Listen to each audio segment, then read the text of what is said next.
Bonsoir, mesdames, messieurs, bonsoir. Merci de nous rejoindre pour cette édition en français de la TNL. Nous sommes mercredi le 19 avril 2017. Commençons tout de suite par le déplacement du vice-premier ministre dans la province de Ponsali.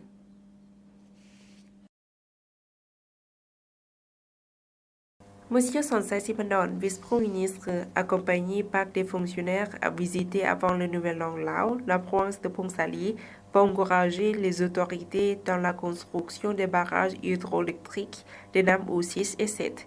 Le vice-premier ministre a été accueilli par le gouverneur de la province de Ponsali, Monsieur Khamtin Vongposi. Le vice-premier ministre a entendu le rapport sur la mise en œuvre de ce projet qui a été investi par la société chinoise de Sinohydro à 85% et par l'entreprise électricité du Laos. Le projet des barrages hydroélectriques de Nam 6 et 7 a coûté plus de 380 millions de dollars avec la concession de 29 ans. Les barrages de Nam 6 d'une puissance de 180 MW avec la capacité de production de 639 kWh et Nam 7 d'une puissance de 210 MW. À cette occasion, le vice-premier ministre a félicité les responsables du projet pour leur succès. Il a également appelé les autorités responsables du projet de travailler activement pour sensibiliser les villageois sur l'importance de ce projet, sur le remboursement et sur le lotissement du terrain d'habitation et de production pour les villageois touchés par ce projet.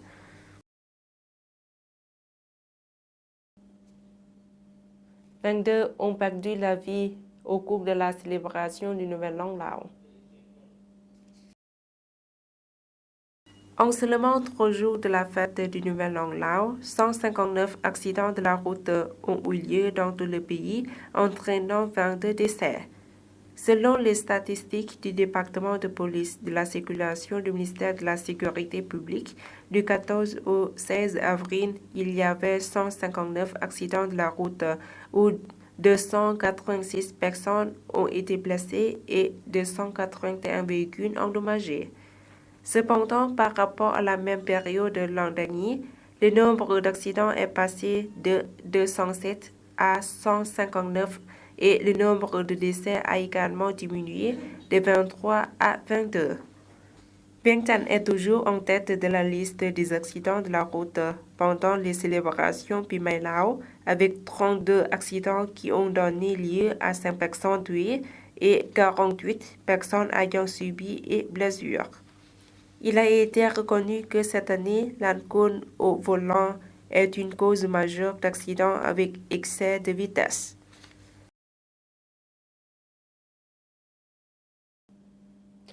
Les autorités ont récupéré 50 milliards de kibs de fonctionnaires corrompus. L'autorité d'inspection d'État a récupéré plus de 50 milliards de kibs au cours des 2 dernières années des fonctionnaires corrompus qui avaient détourné des propriétés de l'État.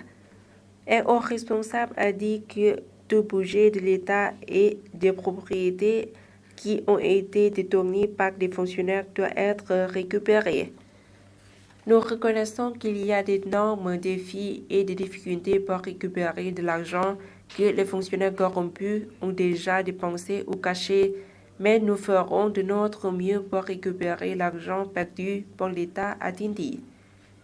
Après que les fonctionnaires corrompus sont arrêtés, leur argent et les propriétés sont confisquées ou gelées. La mise sous séquestre est ensuite vendue et l'argent récupéré est réintégré dans le budget national. L'an dernier, le département de l'inspection du ministère des Finances a révélé des résultats dans sa rapport selon lequel plus de 785,8 milliards de kibs ont été dépensés pour ce sont projets fantômes pour lesquels l'argent a été inscrit au budget mais n'a pas eu lieu. Sur ce total, 29 projets ont ainsi été découverts dans la province de Luang Nam Tha, 26 projets dans la province de Dom Sai, 3 projets dans la province de Sekong et des autres à Atapu.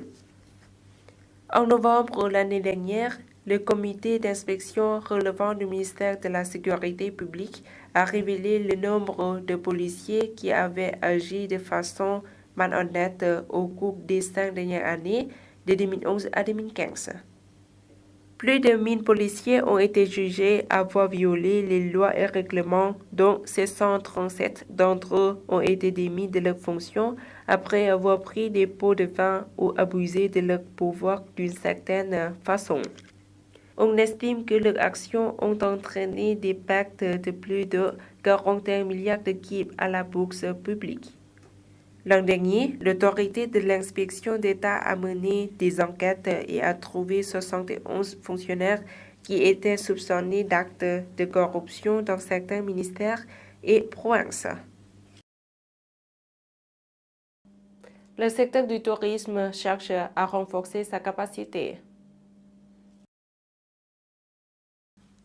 L'engagement des autorités locales et des investisseurs aideront le gouvernement à augmenter le nombre de voyageurs étrangers au cours des années à venir, rapporte un responsable touristique principal. Le directeur général adjoint du département de développement du tourisme relevant du ministère de l'Information, de la Culture et du Tourisme, Mme Phonmali Yinthaphum, a déclaré que le ministère envisage déjà de développer de nombreuses attractions touristiques à travers le Laos jusqu'en 2020. Le ministère a signé un plan de développement des sites touristiques avec les autorités locales. Par exemple, chaque province a été affectée à développer un total de 20 sites touristiques à travers les exercices de 2013 à 2020. Quant à lui, le ministère lui-même doit avoir un total de 23 sites touristiques, a-t-elle dit. À l'heure actuelle, le Laos compte plus de 1900 sites touristiques, dont les sites développés et sous-développés à travers le pays, y compris les lieux touristiques naturels, historiques et culturels. Ces sites sous-développés ne disposent même pas de routes pour accéder aux sites touristiques et pour les ouvrir de manière informelle au public, a dit Mme Phonmali, ajoutant que le Laos dispose d'un large éventail de sites touristiques, mais le manque de fonds de développement est toujours un problème. Toutefois, le gouvernement encourage également les investisseurs privés à investir dans les services touristiques à travers le pays. À la suite des efforts du gouvernement pour stimuler l'environnement touristique et pour attirer plus de visiteurs étrangers, il a vu plusieurs investisseurs privés à Vientiane créer des destinations comme la ferme Putavan dans le district de Thapabat, province de Buri Khamsay, et le jardin Phuksa dans l'arrondissement de Nasai Thorn.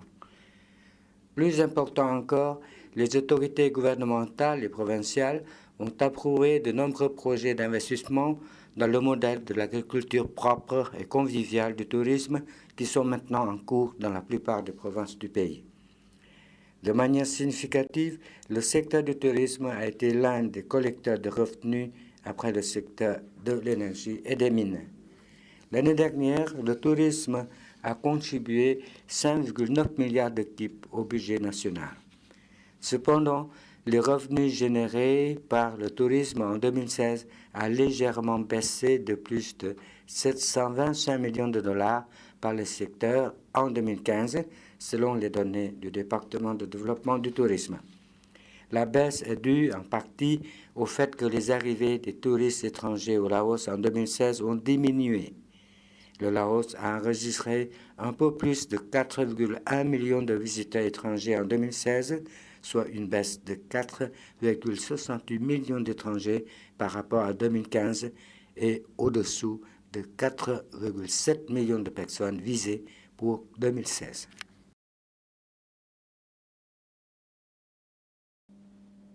Le café Lao arrive en tête du classement des producteurs de café de l'Asie du Sud-Est. La coopérative des producteurs de café du plateau de Bolavin a exporté plus de 1000 tonnes de café l'année dernière, mais elle prévoit que ses exportations de café baissent cette année. Cette coopérative a été créée en 2007 dans le cadre de la coopération entre le gouvernement lao et français. Il a commencé à exporter du café vert en 2009 et son exportation annuelle est restée à 1000 tonnes depuis 2012. Les membres de la coopérative se composent de plus de 1800 producteurs de café dans 3 provinces du Sud, Champasak, Salavan et Sekong. La coopérative a un plan ambitieux pour augmenter l'exportation de son café vert à plus de. La coopérative a un plan ambitieux pour augmenter l'exportation de son café vert à plus de 1300 tonnes par an, selon son président, M. Buntong Thipkaison.